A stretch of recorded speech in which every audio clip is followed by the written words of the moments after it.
Welcome to Purposeful Empathy, a show dedicated to spreading more empathy throughout the world. Today's episode is brought to you by Grand Heron International, an on-demand coaching provider for individuals and companies. Thanks for watching, and I hope you enjoy the show.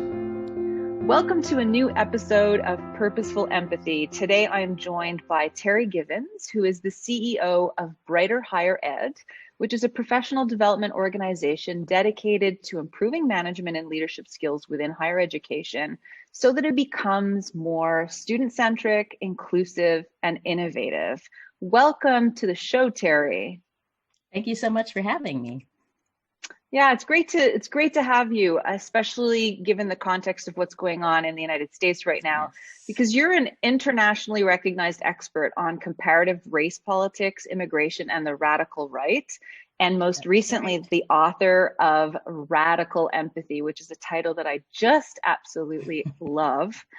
So I might start with a few basics, if you would indulge, which is like, how do you define empathy and how is it different from radical empathy? Well, I think empathy is something that, first of all, it's not necessarily something that comes naturally to people. But empathy is when you can put yourself in somebody else's shoes and, maybe try to see the world from their perspective. The difference with radical empathy is that it's something, first of all, that you have to practice. And secondly, something that allows you to take action. So it's not just seeing the world from somebody else's perspective. It's actually also trying to understand and absorb what their world is like on a day-to-day basis, which is why I tell my stories, but also to say, I'm going to do something to create change. And when you see that there's injustice or inequity, that you are actually willing to do something personally to create change. I think a big problem with a lot of the work we've done around diversity, equity, and inclusion, you sit people down, you tell them, okay, this is what unconscious bias is, now go out and be different. It's like, no, you have to give people steps. People have to understand that radical empathy is really critical to creating the change we want to see in the world. Well, you're speaking to somebody who really appreciates what you just said. I don't know, you don't know much about me, but like a decade ago when I finished my doctoral work, my PhD thesis was called Introducing a Pedagogy of Empathic Action. Wow. So yeah, so we're simpatico on that. Now, what's the difference between having empathy and practicing empathy? Right. So, I always use my neighbors as an example, right? My neighbors, they're great people. They love us as a family and so on. But I should say I live in a very white neighborhood in Menlo Park, California. But they probably have empathy for me, but practicing empathy is actually, taking it a step further. And it's saying that not only am I going to have empathy for Terri, I'm going to reach out beyond that and try to have empathy for people living on the other side of the tracks. And, I work a lot with people, young people in East Palo Alto, which is a low income area near me. And it's having empathy for, it's funny, I put in quotes, those people who we don't necessarily have a day-to-day connection with. So it's easy for people to, in my neighborhood, for example, to look at me and say, oh, I know a Black person and she's great and blah, blah, blah. But then when they're out and about, they might see a young Black man and think, oh, I'm going to stay away from him. He's dangerous. They need to have empathy for that person too. It's easy to have empathy for me, but not so easy to have empathy for those people who we don't have that regular connection with, or we have stereotypes about. And so we have to be willing to get out of our comfort zone and be willing to try to understand those people who really need our help the most in this society. Yeah, there's a quote, and it's someone else who said it that you quote in the first chapter of your book that I found so compelling, where you're saying, he says, stepping into someone else's shoes, but then also knowing like what ground those shoes are standing on, Exactly. Exactly. It's Context. understanding the broader context, right? And that's where the whole issue of, things like structural racism and, I talk about living in the sea of white supremacy, because we all live in this world where, especially here in the United States, where, everything has been structured that, white is normal. And so everything that's not white, I can't get through this talk without talking about what happened here on January 6th. And that was, it's like the culmination of resistance to change, right? This country is changing. It's becoming more diverse. We've had a Black president. We have a Black woman vice president, and it gives me chills just to say that. But we have, it's very visible that we are a changing country, and we've never really been an all-white country.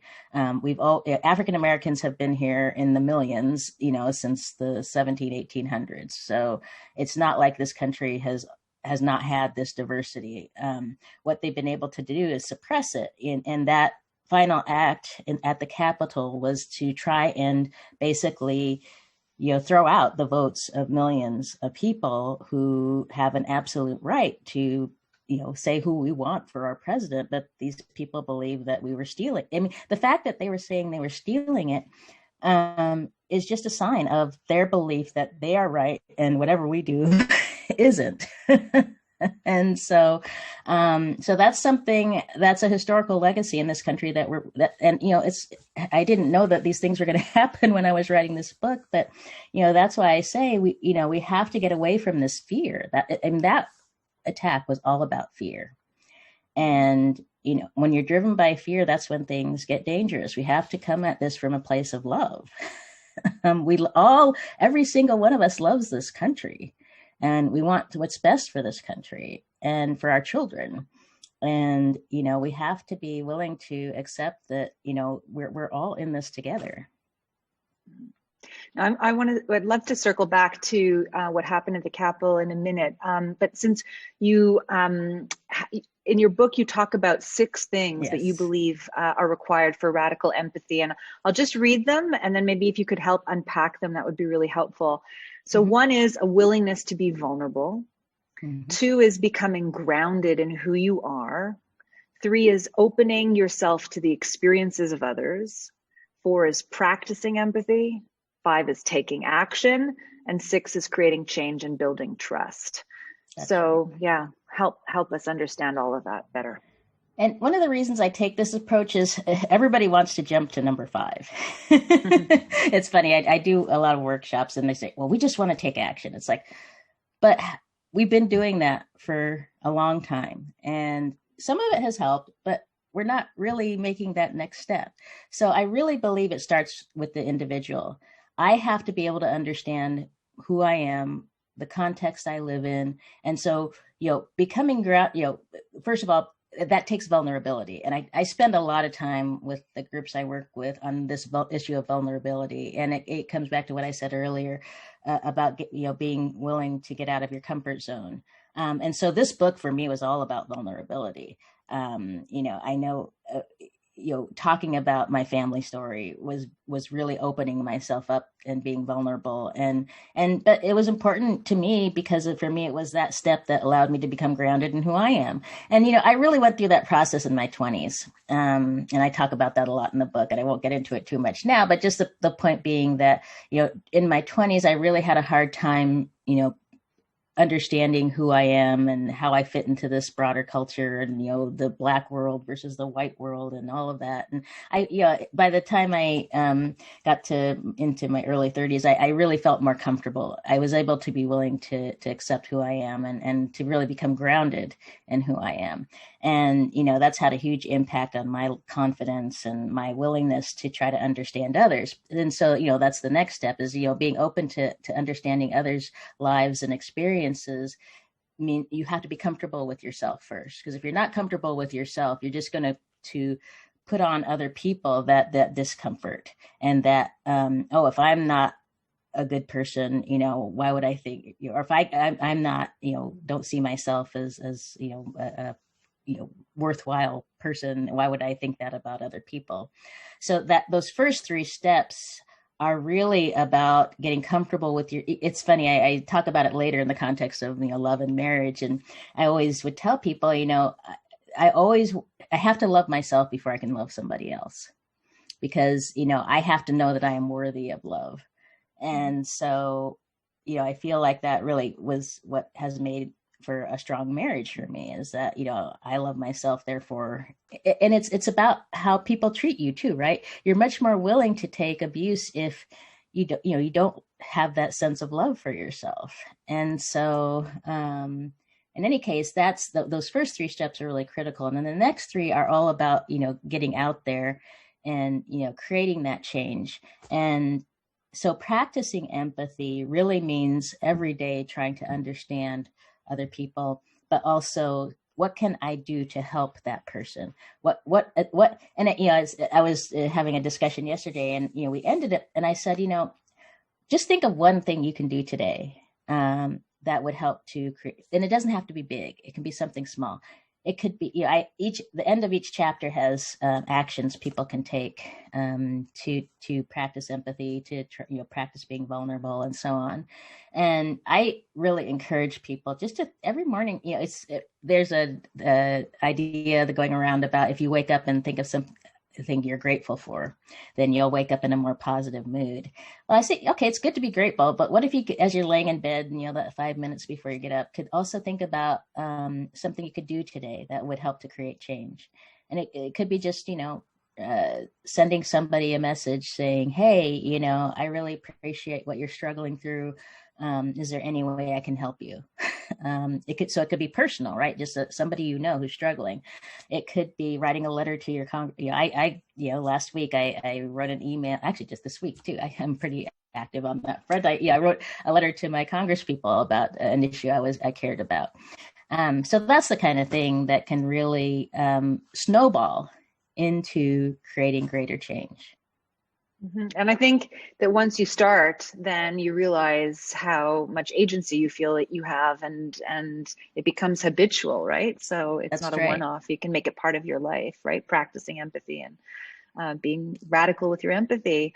Why is storytelling so important to the practice of empathy? Because as a people, in general, as human beings, we respond to storytelling in a way that we don't necessarily to somebody just, here's a definition, or, here's a research. In telling stories, we're also opening ourselves up to vulnerability and modeling what it means to be vulnerable. So I really find, and it's interesting because you listen to a lot of business gurus, and they say, okay, figure out how to tell your story, and without going into the why of, why you should tell your story.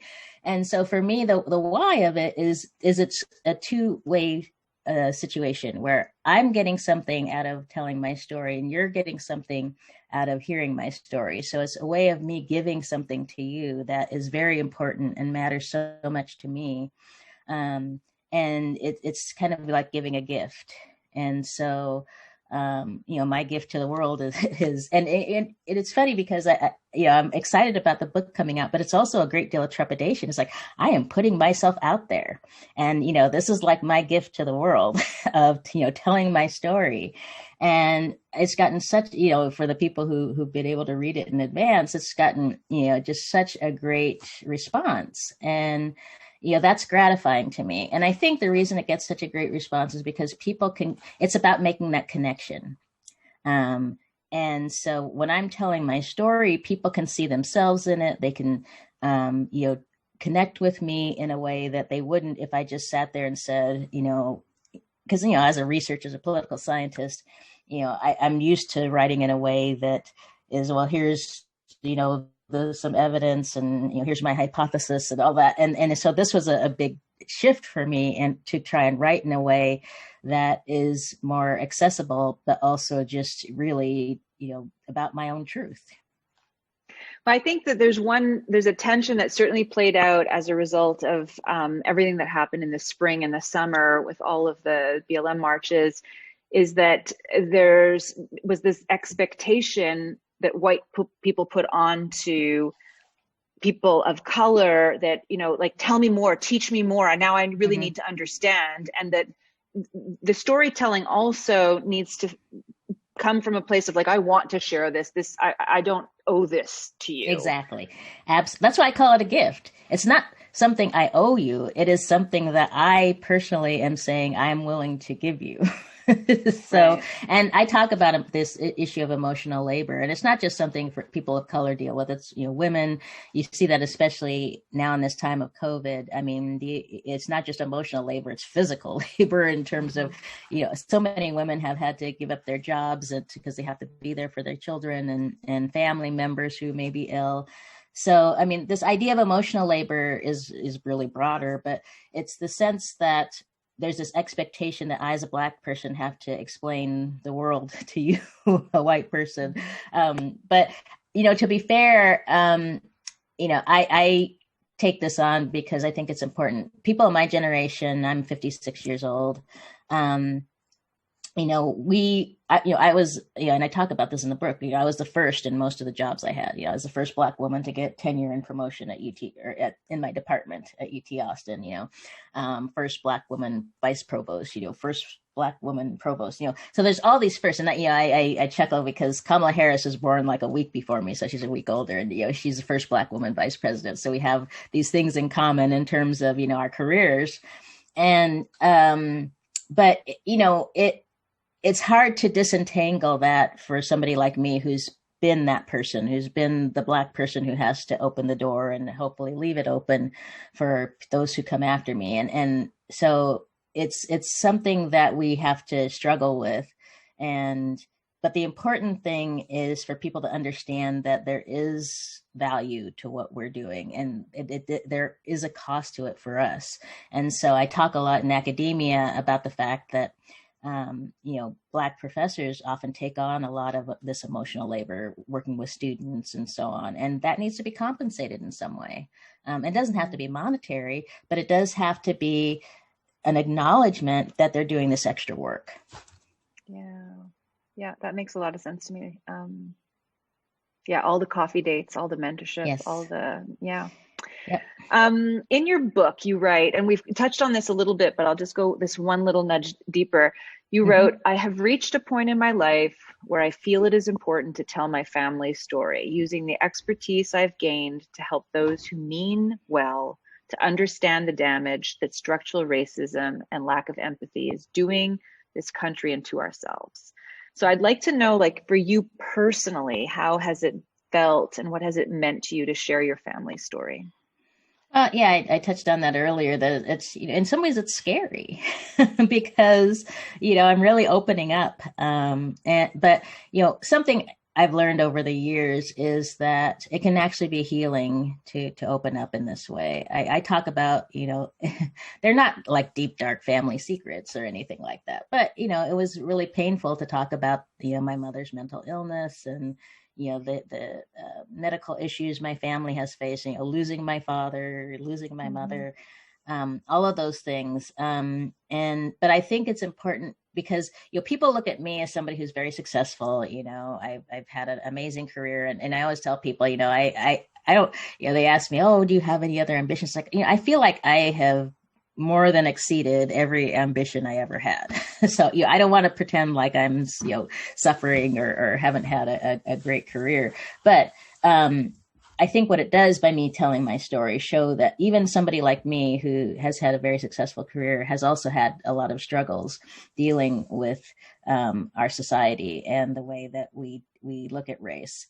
And so I think it's important that I tell another story. There's so many stories out there, and mine is different, and everybody has a different story. And I think that's one of the things I wanted to get across is that, yes, my story is different from somebody who maybe, grew up in the South and was around. I mean, one of the things I should mention is, I grew up in Spokane, Washington, where Black people, when I was growing up, was less than 1% of the population.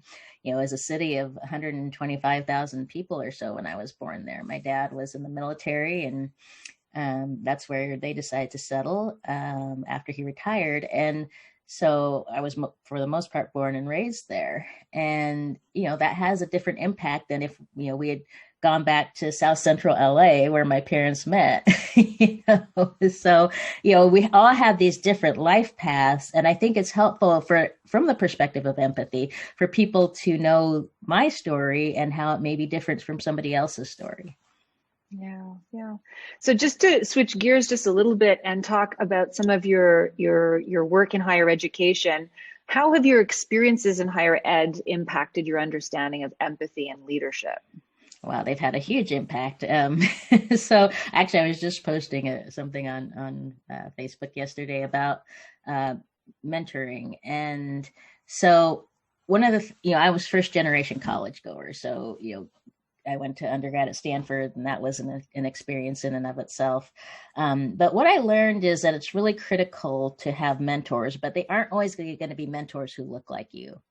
And I also make a distinction between mentors and sponsors, because somebody who's a mentor can be great. And I had lots of mentors, people who really helped me understand the different aspects of academia. And actually, I think some of the most helpful people were my friends in graduate school who, we would get together, and there were a few of us who were first generation, graduate students, and those are very close friends still. And those are the people we kind of stuck together, and because graduate school, as you know, can be very difficult. And so if you have that peer group that can help you get through the difficulties, that's really important. But as I moved up in my academic career, there were people who, saw promise in me as a leader and stepped in. And, I talk about Richard LaRiviere, my dean at UT Austin, who invited me to his house for dinner and introduced me to some really incredibly amazing, important people. And I talked to him about that, and I actually put into the book the email he sent me about it. And he said, this is something he purposely did. And, imagine if academic leaders would do this kind of thing. I mean, that's what it means to create a diverse, campus. Is you reach, he's white. He reached out to me as a Black woman who he saw had some promise, and, put me on a path that really, impacted my future career. So that's the kind of actions. It's sponsorship. It's saying this person has promise, I'm going to do something for them. And so that just had such a huge impact on my success in my academic career. And, there were people who, I didn't write about this in the book, but, I remember my first real publication, a guy who I was at UCLA for graduate school, this professor at NYU, Marty Shane, invited me in a group of grad students from around the country to come and work on an edited volume. And, that was, it's my first publication, as you know, that's huge when you're in your first job and so on. And, I also met he also introduced me to a lot of other people, and I'm still very close friends with some of those people. So I have a lot of stories about how in academia, people who reached out to me, who basically had empathy for me, who were willing to not just only give me advice, but actually take some action that helped me to be successful. So the company that you now do leadership, professional development is all for the vision and the aim is to help train people so that they can also pay it forward and show up with empathy within higher education. So that and to be inclusive leaders, right? I mean, that's what these people modeled for me, is that just because they were white men didn't mean they couldn't be inclusive leaders. And for them, actually, it was important that they were inclusive leaders, that they reached out to people or groups of people and students that, needed that support. And because we don't have the same networks and there's so many barriers to that happen in higher ed in particular, but everywhere. And so it's important that people understand. That's why, it's another reason I wrote the book. So people understand what are the hurdles you're facing and can reach out and say, I'm going to help you get over that hurdle. So, I guess sponsorship, there's this classic image of, kids watching or a race where people, some people have hurdles and others do. Well, what sponsors do is they step in, they stop the race and they say, okay, I'm going to help you get over this hurdle. And then they will start the race again. So you don't have to face that hurdle that this other guy doesn't. And so, there's different ways to look at it, but I think that the most important thing to understand is that as in academia, when you were doing this professional development work, that people understand it's not a zero-sum game. By helping this person, you're not, the pie isn't disappearing. And so actually, it's a way to raise everyone's boats, because when we bring in that diversity, when we are inclusive leaders, when we communicate well, when we understand the context that people are living in, then we have everybody benefits. Yeah. And I'm going to include for readers and viewers some information in the description below about how to get more information about your company, and obviously how to order your book. Your book is on pre-order now. I'm sure it's going to be a very widely read book, and I'm excited for you on that front. But let's come back full circle to something that we started our conversation with.